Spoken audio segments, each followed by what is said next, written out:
Why were you so sold on Pat Fitzgerald and the Cats from such an early date? Yeah, I always wanted to play in the Big Ten and play locally so my family could come see me play.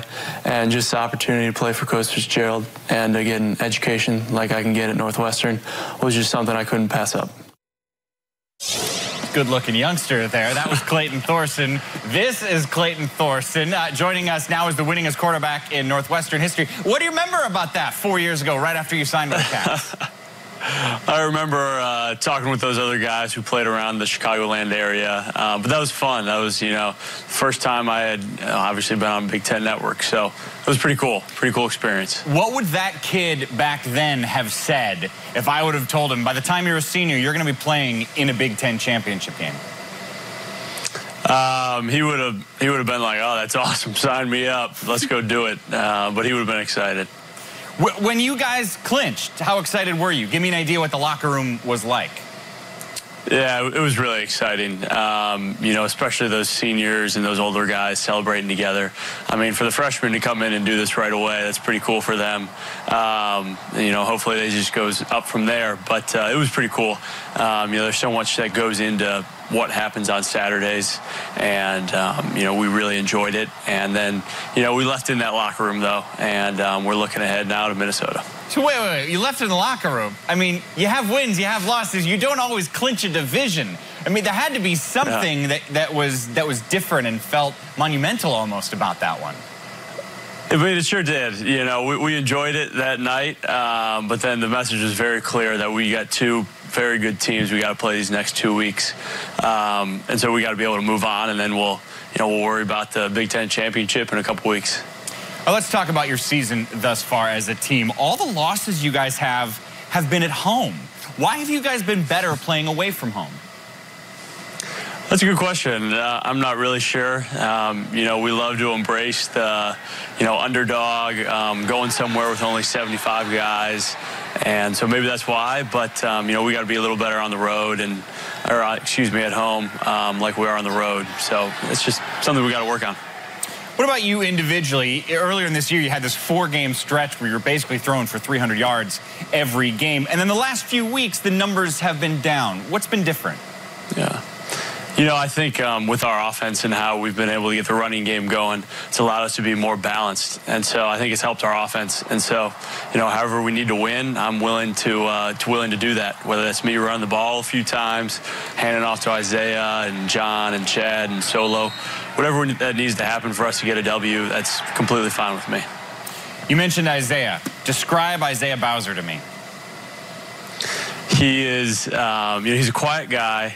But when he gets around the right guys, he opens up. But he's a mature kid. For being a true freshman, he came in here early and he impressed us all in spring ball. And so we knew he'd be able to get some carries this year, and he's stepped up so much, and he's just playing. He's playing like a senior, really, and we love that. That's the thing. When you guys lose Jeremy Larkin in the middle of the season, it seemed like this massive blow to the running game, and now he's become a pretty consistent force. When was the first time you thought, this kid, even though he's a true freshman, he's ready, he can give us 100 yards a game? The whole 100 yards a game, I don't know when, I thought that until he actually did it. But I think in spring ball, we all knew he was ready to play if called upon. And so when his name was called, and he got a few carries here and there, but then he really started to hit his stride, and we started to help him out a little bit.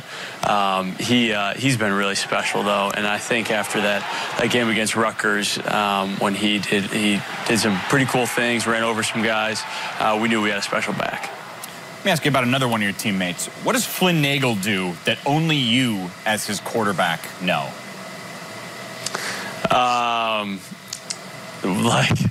He gets open, which is great, but I think everybody sees that.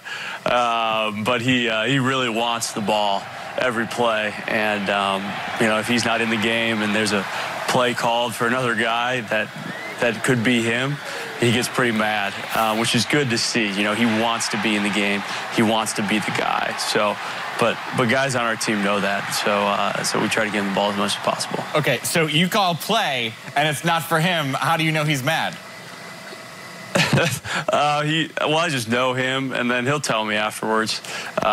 So it's not necessarily the play's not for him. It's usually just if he's not in the game, he's just like, put me back in. And even though he's gone, 10 straight plays on a 15-play drive, he wants in. So that's good to see. I like that as a quarterback.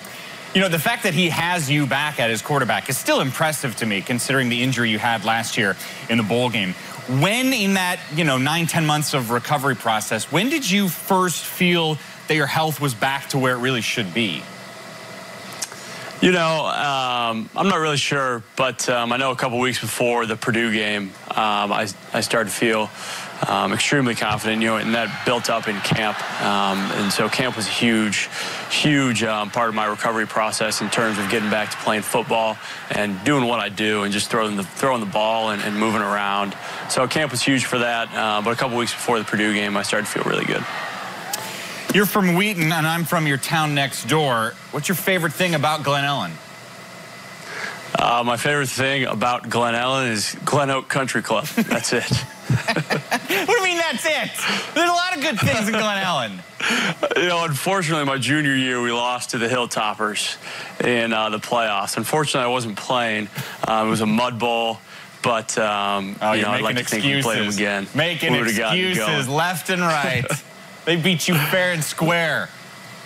They did. They were a good team. They won the state championship. Hayden Carlson, great player.